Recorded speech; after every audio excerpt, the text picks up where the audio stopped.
रानी रात पिया के उमर खातिर करवा चौथ करेंगे।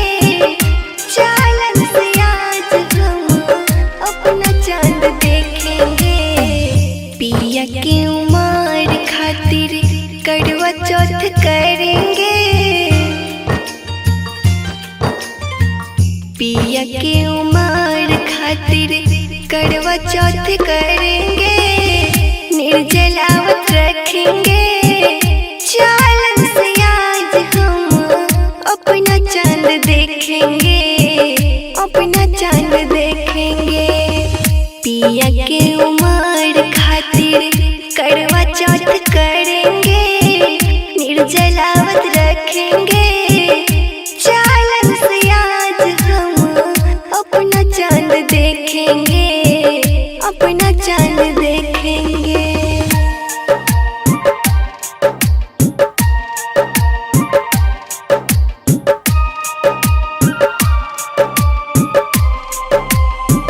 पिया के उमर खातिर करवा चौथ करेंगे। चालन से आज हम अपना चांद देखेंगे। महादेव से हम करते हैं प्रार्थना। पिया जी से हमें दूर नहीं करना। महादेव से हम करते हैं प्रार्थना। पिया जी से हमें दूर नहीं करना।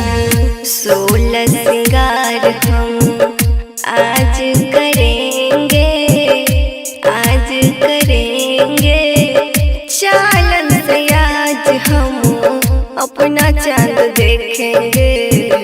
अपना चांद देखेंगे।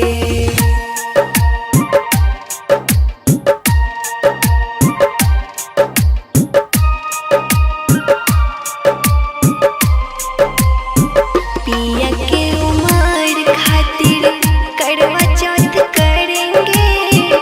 चालन से आज हम अपना चांद देखेंगे। मेरी दुआओं में हो जाए इतनी असर। पिया जी को लग जाए मेरी सारी उम्र।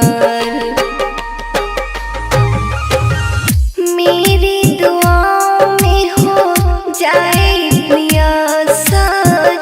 पिया जी को लग जाए मेरी सारी उम्र। 16 श्रृंगार हम आज करेंगे। आज करेंगे। चालन से आज हम अपना चांद देखें।